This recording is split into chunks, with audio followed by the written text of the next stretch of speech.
नमस्कार दोस्तों, स्वागत है आपका मेरे YouTube channel total talent with knowledge में। तो आज मैं एक बहुत ही अनोखी वीडियो लेके आप सभी के समक्ष उपस्थित हुई हूँ। आज की हमारी इस वीडियो में हम पेंगुइन की संपूर्ण जानकारी के बारे में जानेंगे, उनके आवास के बारे में जानेंगे, उनके महत्व के बारे में जानेंगे, उनकी कितनी प्रजातियां पाई जाती है उसके बारे में जानेंगे और उनके धार्मिक महत्व के बारे में भी जानेंगे। तो आइए बिना वक्त गवाए अपनी वीडियो को स्टार्ट करते हैं। पेंगुइन पृथ्वी के सबसे रोचक और अनूठे पक्षियों में से एक है। उनकी चाल, तैरने की क्षमता, शरीर की संरचना और अत्यधिक ठंड में जीवित रहने की योग्यता उन्हें अन्य पक्षियों से अलग स्थान देती है।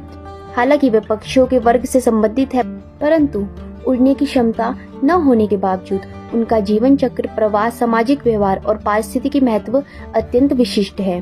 पेंगुइन मुख्य रूप से दक्षिणी गोलार्ध में पाए जाते हैं, जिनमें अधिकतर प्रजातियां अंटार्कटिका और उसके आसपास के ठंडे समुद्री क्षेत्रों में निवास करती है। पेंगुइन का इतिहास लगभग 6 करोड़ वर्ष पुराना माना जाता है।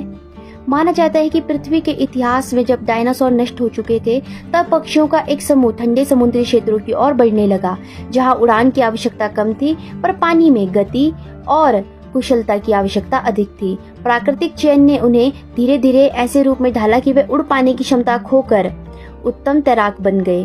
पेंगुइन के पंख समय के साथ फ्लिपर यानी चप्पू जैसी अंगों में बदल गए। इन फ्लिपरों की सहायता से पेंगुइन जल में उड़ने जैसा तैरते हैं। उनकी गति 20 से 35 किलोमीटर प्रति घंटा तक हो सकती है। इनकी घनी हड्डियां अन्य पक्षियों की तरह खोखली नहीं होती है। जलरोधी पंख होते हैं। शरीर में वसा की मोटी परत होती है और इनकी सुव्यवस्थित स्ट्रीमलाइन्ड शरीर होता है। ये सभी विशेषताएं समुद्र में तैरने और गहराई तक गोता लगाने में सहायक है।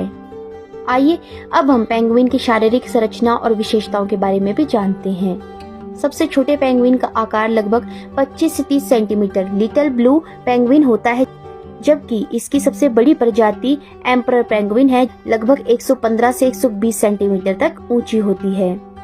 शरीर की बनावट बेलनाकार होती है, जिससे पानी का प्रतिरोध कम होता है। पंख और जलरोधी त्वचा। पेंगुइन के शरीर पर लगभग 75 से 90 पंख प्रति वर्ग सेंटीमीटर होते हैं। ये घनत्व अन्य किसी भी पक्षी की तुलना में बहुत अधिक है। इन पंखों पर एक तेलीय परत होती है जो पानी को शरीर तक पहुंचने नहीं देती।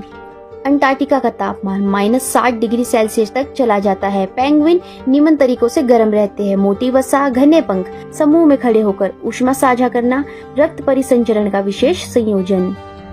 पेंगुइन की दृष्टि जल में अत्यंत उत्कृष्ट होती है। वे अल्ट्रावायलेट प्रकाश भी देख सकते हैं। सुनने की क्षमता भी अत्यंत विकसित है, विशेषकर अपने साथी और बच्चों का स्वर पहचानने में।